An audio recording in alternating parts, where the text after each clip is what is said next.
Okay, so get that. We're diving into the LAPD manual today. Volume 3, to be exact. Yeah. Hundreds of pages of rules and regulations. It's like the instruction manual for the whole LAPD. It really is. This volume, it covers everything from like how they handle emergencies to even just like guidelines for replacing a lost badge. It's really a fascinating look into how a major police department operates day to day. And you know me, I love digging into the details. Yeah. So we're on a mission here to unearth the most interesting, the most relevant bits for you from this massive document. Are you ready to get started? Oh, absolutely. Let's start with something everyone can relate to, emergencies. The LAPD manual, it kicks off with a section on emergency response, and it all kind of revolves around the Department Operations Center, or DOC. The DOC, sounds pretty important. What is that exactly? So think of it as like the central command center. When like a major incident happens, the DOC is activated, and it becomes the nerve center for coordinating the LAPD's response. Yeah. They gather information, deploy resources, and basically just like keep everything running smoothly. Cool. During a crisis, So it's like the brain to the LAPD in emergency situations. yeah, that's a great analogy. And the manual, it really stresses the importance of meticulous record keeping. During these events, we're talking chronological logs, situation maps, detailed reports, all designed to like paint a clear picture of how the emergency unfolded. That makes sense. I mean, it's crucial to have accurate records, especially during high-pressure situations. But what happens when the emergency involves, say, an LAPD employee getting into a car accident that can't be handled the same way as like a citywide crisis, right? You're right, it is different. When an LAPD employee is involved in a traffic collision, the procedures change, depending on the severity. So if there's a death or serious injury, a supervisor, they immediately go to the scene, and the traffic division is notified. Wow, so they don't mess around. But what if it's just a minor fender bender? Do officers get special treatment? Not at all. In fact, there's actually a point system in place for preventable accidents. So officers can accrue points, kind of similar to a civilian driver's license, which could impact their record. That's interesting. It seems like they are held to a pretty high standard, even when they're off duty. Does the manual say anything about what happens after an accident involving injuries? Yeah, it does. If an officer is in a collision that results in injuries, they are required to undergo something called a traffic collision debrief. And this training, what it does is it analyzes the incident.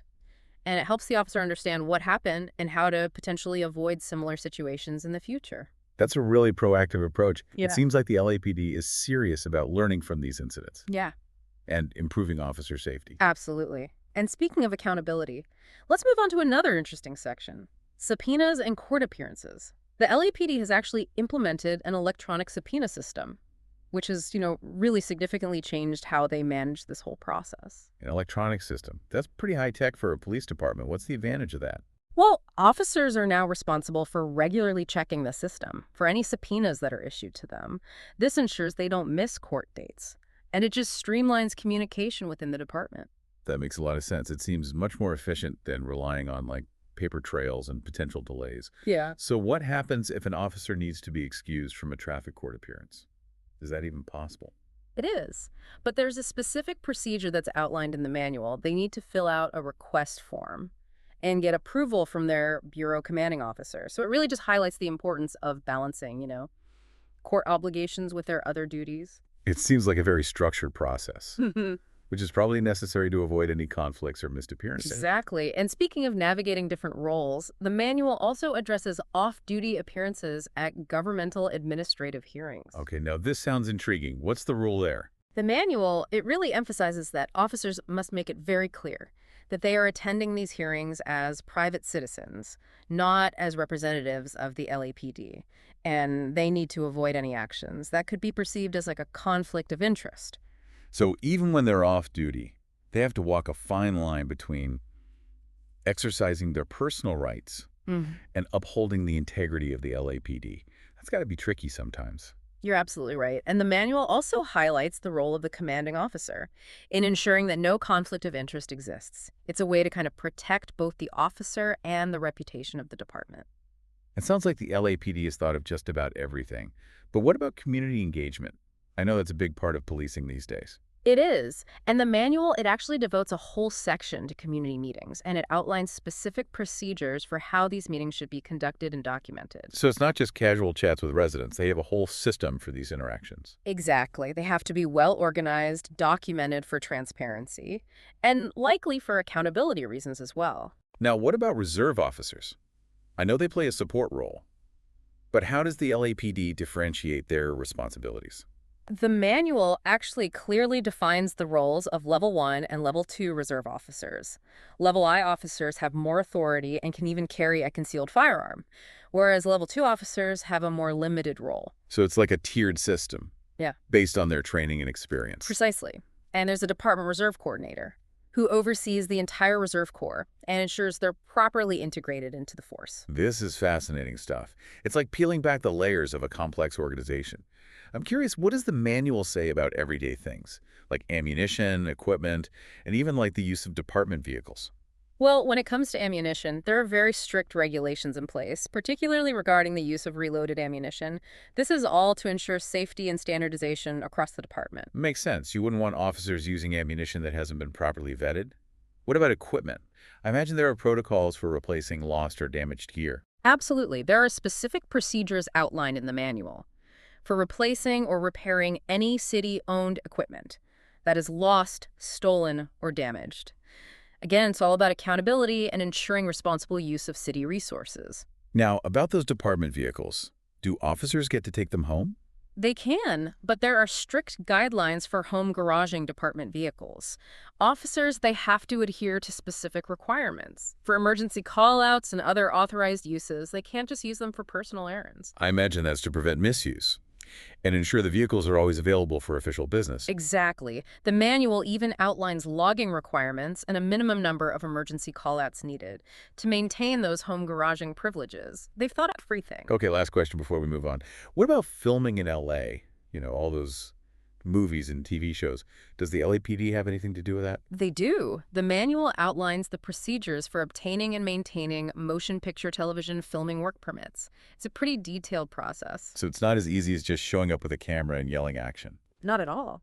And the LAPD actually has the authority to suspend or even revoke permits if the film crew violates the rules. So if they're causing too much disruption or not following safety regulations, the LAPD can shut down production. That's right. And speaking of safety, the manual doesn't just stop at filming permits. It also dives into overall safety regulations and outlines procedures for reporting and correcting hazards in any workplace. It seems like safety is a big priority for the LAPD. Absolutely. It's clear from this manual that they're trying to create a safe working environment for their officers and everyone they interact with, and that extends beyond individual safety to preparing for larger scale emergencies as well. Okay, tell me more about that. Well, the LAPD manual has a whole section on workers' compensation procedures. They outline every single step for reporting and documenting occupational injuries and illnesses.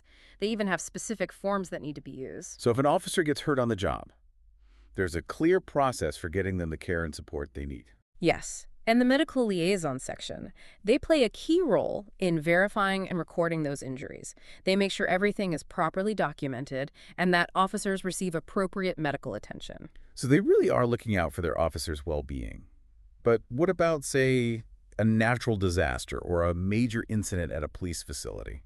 The manual addresses that too. It outlines requirements for facility disaster plans, including training and designating specific personnel like floor wardens to manage those emergencies. They take a very proactive approach to emergency preparedness. That's impressive. It seems like they've thought of just about every scenario. They really have. And believe it or not, the manual even delves into financial matters, like how the LAPD handles donations. Donations, that's an interesting one. Do they just accept any money that's offered? Not at all. There's a very specific process for accepting and auditing donations. Ensuring transparency and accountability, the Board of Police Commissioners plays a key role in overseeing this whole process. So even when it comes to money, they have checks and balances in place. Yes. And they even have specific guidelines for managing different types of funds. For example, there are rules about how office, bureau, and unit funds can be used. These are typically funds intended for employee morale and welfare. That makes sense. You wouldn't want those funds being misused or spent on unauthorized items. Exactly. And then there are the Secret Service funds, which are often associated with undercover operations. The manual outlines procedures for handling those funds and reporting expenditures, even in those covert activities. It's fascinating how detailed this manual is. We've only just scratched the surface. Yeah. And I'm already amazed by the level of detail and the thought that's gone into creating this document. But before we get too carried away, let's take a quick break. When we come back, we'll dive into even more intriguing aspects, of the LAPD manual. Stay tuned.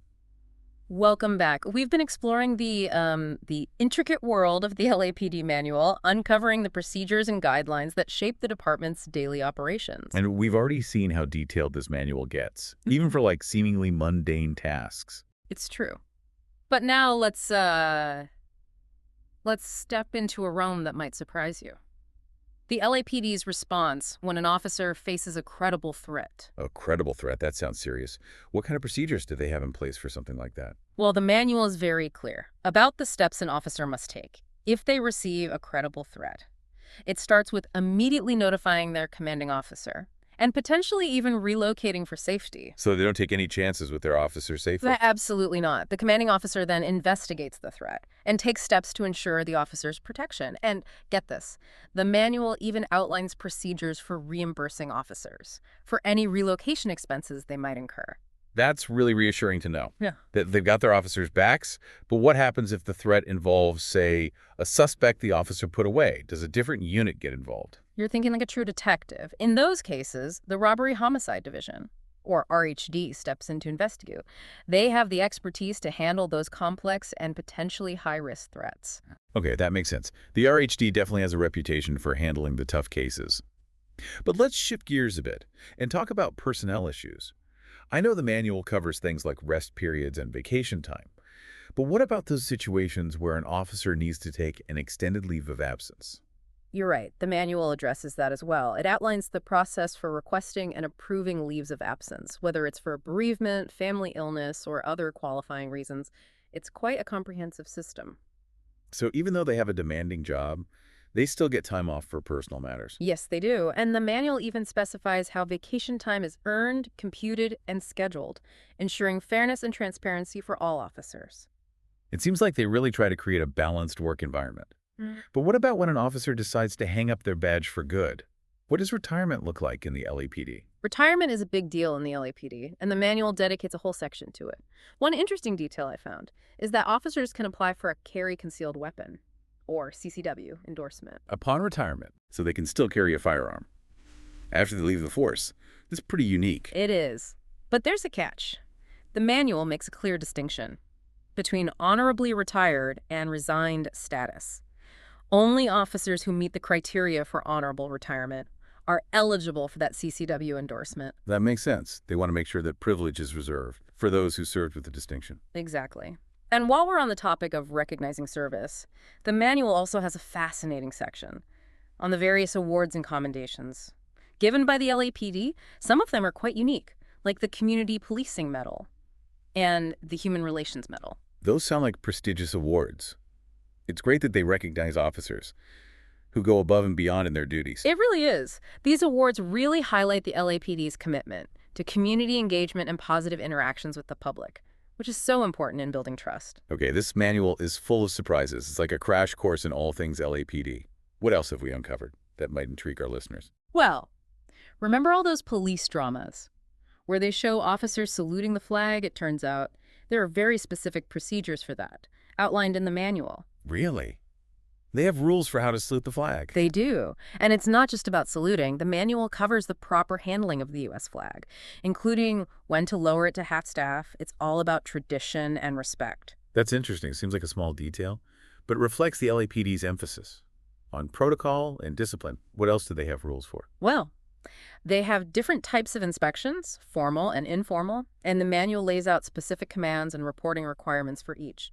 Even the handling of firearms during inspections is meticulously detailed. So everything is done by the book, literally. It seems like they leave nothing to chance. That's right. And speaking of leaving a record, the LAPD manual has a whole section on body-worn video, or BWV, which has become a key part of modern policing. BWV has definitely been in the news a lot. How does the LAPD address its use? In this manual, they outline very specific requirements for using BWV, including identifying the incident being recorded, proper storage of the footage, and even procedures for viewing it. It's clear they take this technology seriously. I imagine it's a valuable tool for both accountability and transparency. Absolutely. The manual emphasizes the importance of reviewing BWV footage for accuracy in reports and documentation, and they even have special procedures for reviewing BWV in what they call categorical use of force incidents. Categorical use of force. What does that mean? It refers to specific situations where the use of force by an officer might be subject to more scrutiny,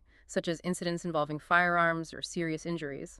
So they have extra layers of review. For those sensitive cases, it makes sense. They want to make sure everything is thoroughly examined. You're getting the hang of this.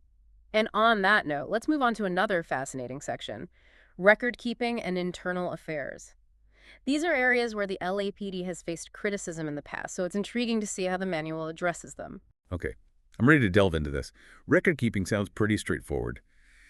But internal affairs investigations can be quite complex. What have we discovered in this part of the manual? Well, when it comes to record keeping, the LAPD is incredibly meticulous. The manual outlines procedures for handling and storing recorded media from investigations, specifying everything from how it should be labeled to the process for transferring it to CDs or DVDs. So it's not just about stuffing files into a cabinet. There's a whole system for managing this information. Exactly. And it goes beyond physical media. The manual also covers the use of restricted electronic surveillance equipment, laying out the authorization process, and highlighting the sensitive nature of those tools. That makes sense. Surveillance technology can be powerful, Yeah. but it needs to be used responsibly and within legal boundaries. Absolutely. Now, shifting to internal affairs, the manual doesn't shy away from explaining how they investigate complaints against officers.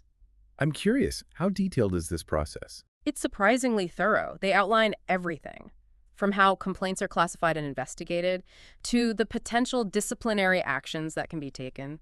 It seems like they're taking these complaints seriously and trying to hold officers accountable for any wrongdoing. Yes, and they even delve into specific types of complaints, like allegations of excessive use of force or improper searches. It shows the range of issues internal affairs is prepared to handle. So it's not just about minor infractions. They're ready to tackle the tough cases. That's right. And speaking of tough cases, the manual also outlines procedures for handling complaints against officers involved in critical incidents, like shootings. Those situations are always highly scrutinized. What kind of procedures do they have in place for those? Well, recognizing the sensitivity of these cases, the LAPD has a clear process to ensure a thorough and impartial investigation. They want to maintain public trust and ensure that justice is served, even when it involves one of their own. It's a difficult balance to strike, but it's crucial for maintaining the integrity of the department. What else have we discovered in this section of the manual? The manual also covers the reporting and investigation of officer-involved shootings, outlining a detailed process that involves multiple levels of review. So it's not just a quick internal review. They have a system for examining these incidents from different angles. Exactly. And it's not just shootings. The manual outlines their response to other critical incidents, like in-custody deaths or serious injuries to individuals while in police custody. These situations can be incredibly complex. It's good to know they have clear procedures for handling them. Absolutely. And while we're on the topic of difficult situations, the manual even covers procedures for notifying family members. In the event of an officer's death, it's a somber reminder of the inherent risks involved in law enforcement. It really is. It highlights the sacrifices officers and their families make every day. No. Shifting gears a bit, let's talk about something that might surprise you, the LAPD's role in managing public records requests. Public records requests. That doesn't sound very exciting. Maybe not. But it's an important part of transparency and accountability, it turns out. They have a dedicated unit that handles these requests, ensuring public access to information while also protecting sensitive data. So if someone wants to obtain a police report or other public records, they have a process for that. Yes, and the manual outlines how they respond to these requests, emphasizing the importance of providing accurate and timely information while also safeguarding confidential data. It's a delicate balance to strike, but it's crucial for maintaining public trust. Exactly, and it's not just about releasing information. The manual also covers the process for sealing arrest records, particularly in cases where an individual is deemed factually innocent. That's an important safeguard. You wouldn't want an inaccurate or misleading record to have lasting consequences for someone who was wrongly accused. Exactly. And speaking of sensitive information, the manual also delves into the procedures for releasing information about registered sex offenders. That's a topic that often generates strong opinions. How does the LAPD handle that? They have clear criteria for releasing this information. emphasizing the importance of accuracy and responsible dissemination. To avoid unnecessary fear or vigilantism, it's a delicate area, balancing public safety with the rights of individuals. It sounds like they've put a lot of thought into how they handle this type of information. Okay, I think we've covered a lot of ground in this section. From handling threats against officers to managing public records requests, we've seen a whole other side of the LAPD's operations. And believe it or not, we've only just begun to scratch the surface of this massive manual. In the next section, we'll delve into even more intriguing aspects of the LAPD's world, exploring everything from facilities and equipment to the complexities of uniforms and time off. Okay, I'm hooked.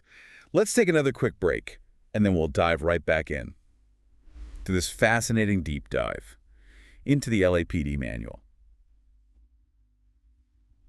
All right, we're back and ready to continue our exploration of the LAPD manual. We've already uncovered so much about how the department operates, but I'm sure there are still plenty of surprises waiting for us in this massive document. You're absolutely right. And this next section might seem a bit mundane at first glance, but it's actually quite revealing. We're going to dive into the world of LAPD facilities and equipment. Okay, I'm intrigued. What kind of details do they cover in this section? I'm picturing long lists of office supplies and janitorial equipment. Well, there's some of that. Yeah. But it goes much deeper than staplers and cleaning supplies. The manual lays out guidelines for managing everything, from office furniture to specialized law enforcement gear. It gives you a glimpse into the logistical complexities of equipping a major police force and ensuring officers have the tools they need to do their jobs effectively. So it's not just about making sure there are enough desks and chairs. It's about outfitting officers for a wide range of situations. Precisely. And the level of detail is fascinating. The manual even covers things like conserving electricity and maintaining a clean and organized work environment. Those might seem like minor details, but they reflect a larger emphasis on efficiency and professionalism within the LAPD. Exactly. It's about creating a culture of order and accountability, even in the smallest aspects of their operations. And speaking of order, let's not forget about their fleet of vehicles. The manual dedicates a whole section to managing those, too. Okay, now that's something I can picture a little better. We've all seen those iconic black and white patrol cars cruising around LA. Yes, but it goes beyond those. They have to manage a diverse fleet. From patrol cars to specialized vehicles for tactical units, the manual outlines procedures for everything, from routine maintenance to responsible use, ensuring those vehicles are in top condition and used appropriately. It's like a giant carpool, Yeah. but with a lot more rules and regulations. What happens if they need a vehicle that's not in their usual fleet? Well, believe it or not, the LAPD has guidelines for that, too. The manual outlines procedures for borrowing vehicles from dealerships or other entities when needed. So even a large organization like the LAPD Hmm. has to get creative with its resources sometimes. It's true. Now, let's move on to something a little more glamorous. Uniforms and equipment. Okay, now we're talking. Okay. Those uniforms are a big part of the LAPD's image. Exactly. This section dives deep into the specifics of LAPD attire, from the approved uniforms and badges to the proper way to wear a holster. So it's not just about throwing on a badge and a uniform. There's a whole protocol for how to look the part. You got it. It's about maintaining a consistent and professional appearance, reflecting the LAPD's commitment to standards and discipline. I imagine they have guidelines for firearms as well. Absolutely. The manual dictates the required ammunition for both uniformed and plainclothes officers, emphasizing preparedness and safety at all times. But it's not all about firearms, right? What about other equipment they use? You're right. The manual covers a wide range of equipment, from handcuffs and batons to specialized gear for tactical units, making sure officers are properly equipped for a variety of situations. And I bet they don't just hand over a baton and say, good luck. There must be training involved, right? You know it. The manual outlines procedures for training officers on how to use all their equipment safely and effectively, minimizing the risk of accidents or misuse. It sounds like they really emphasize proper training and responsible use of equipment. They do. Now, let's move on to a topic that's probably close to the hearts of many officers: time off and benefits. Ah, yes. The perks of the job. Everyone needs a break now and then. Exactly. And the LAPD manual doesn't disappoint. It outlines a comprehensive system for managing everything from sick leave to vacation time, ensuring officers have access to the benefits they've earned. So even though they work in a high-stress environment, they still get time to recharge and take care of personal matters. Absolutely. The manual even covers specific situations, like bereavement leave or time off for family illness, showing a supportive approach to work-life balance. That's good to know. But eventually, everyone reaches retirement age. What does the manual say about that? Retirement from the LAPD is a well-deserved milestone, and the manual outlines the requirements for eligibility, the application process for a pension, and the benefits available to retired officers, including things like health insurance and access to LAPD facilities. So even after they retire, they still maintain a connection with the department. Yes, and there are even procedures outlined for honoring deceased officers, reflecting the LAPD's respect for those who have served. It's a reminder of the strong bonds and shared experiences within the LAPD. Now, let's shift our focus to a topic that's fundamental to any successful police department: training. Training is crucial for any job, but especially for law enforcement officers who face so many challenging situations. What does the manual say about that? The LAPD invests heavily in training, and the manual is filled with information about various programs, from basic academy instruction to specialized courses for specific units. So it's not just about learning the basics and then you're done. They have ongoing training to keep officers up to date and prepared for anything. That's right. The manual covers everything, from firearms training and defensive tactics to communication skills and cultural awareness. It's a wide range of skills, reflecting the diverse challenges they face on a daily basis. Exactly. And speaking of specialized training, the manual even covers programs for officers who work undercover. It's a glimpse into a world of secrecy and deception, where officers need unique skills and knowledge to operate effectively. That's fascinating. It's like something out of a movie. It really is. Yeah. Now, in today's world, technology plays a huge role in law enforcement. What does the manual have to say about that? Well, I'm sure they have computers and all sorts of gadgets, but I'm curious how they manage the use of technology and keep up with all the advancements. You're right. Technology is constantly evolving, and the LAPD has to stay ahead of the curve. The manual dedicates an entire section to managing computers and other electronic devices, outlining guidelines for responsible use and data security. So it's not a free-for-all. Officers can't just download whatever they want or use social media inappropriately. Exactly. They have to follow specific guidelines, even when using personal computers for department business. It's about ensuring the technology enhances their work without compromising sensitive information or violating anyone's privacy. Precisely. And it's not just about individual officers using computers. The manual also outlines procedures for managing larger technological systems, like databases and communication networks, highlighting the infrastructure that supports modern policing. Those systems are crucial for everything, from dispatching officers to analyzing crime data. It's like the nervous system of the entire department. That's a great way to put it. And speaking of communication, the manual also delves into the world of radios, emergency dispatch protocols, and even specialized communication equipment for tactical operations. So it's not just about picking up a phone or sending an email. They have a whole system for communicating effectively in different situations. Exactly, and recognizing the power of media. The manual also covers procedures for handling media inquiries, balancing the need for transparency with the importance of protecting sensitive information.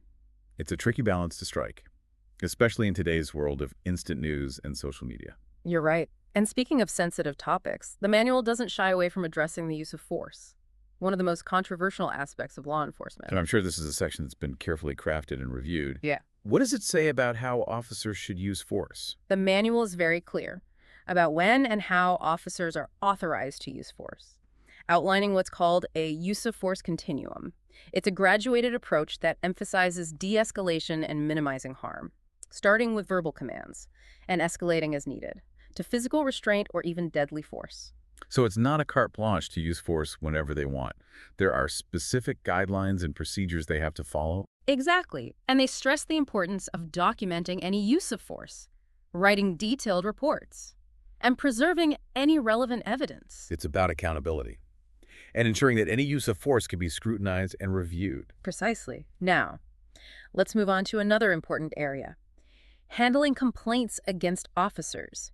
This is an area where public trust is paramount. I imagine this section is quite extensive. What have we discovered in this part of the manual? The LAPD has a multi-tiered system for managing complaints against officers, ensuring they are thoroughly investigated and addressed fairly. The manual outlines specific procedures for different types of complaints, from minor procedural violations to serious allegations of misconduct. So they have a system for handling everything, from a simple misunderstanding to a potential case of abuse of power. That's right. And they emphasize the importance of due process, making sure officers accused of misconduct have the opportunity to respond to allegations and present their side of the story. It's about finding the truth, while also respecting the rights of everyone involved. Exactly. And the manual also outlines a range of disciplinary options, from verbal reprimands to suspension to termination, allowing for flexibility based on the severity of the offense. It seems like a well-structured system, designed to address misconduct fairly and transparently. What else is covered in this section? The manual also highlights the role of supervisors in managing complaints and outlines their responsibilities for conducting initial investigations and recommending appropriate actions. It's about having a chain of command and ensure that complaints are addressed promptly and effectively. Absolutely. And it's not just about internal investigations. The manual also outlines procedures for cooperating with external oversight bodies, like the Police Commission or the Inspector General. So they are open to scrutiny from outside agencies. It's a good sign. It definitely shows a commitment to transparency and accountability. Okay, we've covered so much ground in this deep dive, from emergency response to personnel issues, from equipment management to internal affairs investigations. We've gotten a real insider's view of the LAPD. It's been quite a journey. This LAPD manual is a fascinating document that reveals the complexity and challenges of modern policing. I have to agree, we've only scratched the surface. But it's clear that the LAPD has put a lot of thought into creating a framework for how their officers should operate in a wide range of situations. And while some people might see all these rules and regulations as bureaucratic, they're ultimately designed to promote professionalism, accountability, and public safety. Well said. But- And on that note, we'll wrap up this deep dive. Hopefully you've gained some valuable insights into the inner workings of the LAPD. Until next time, stay curious and keep exploring.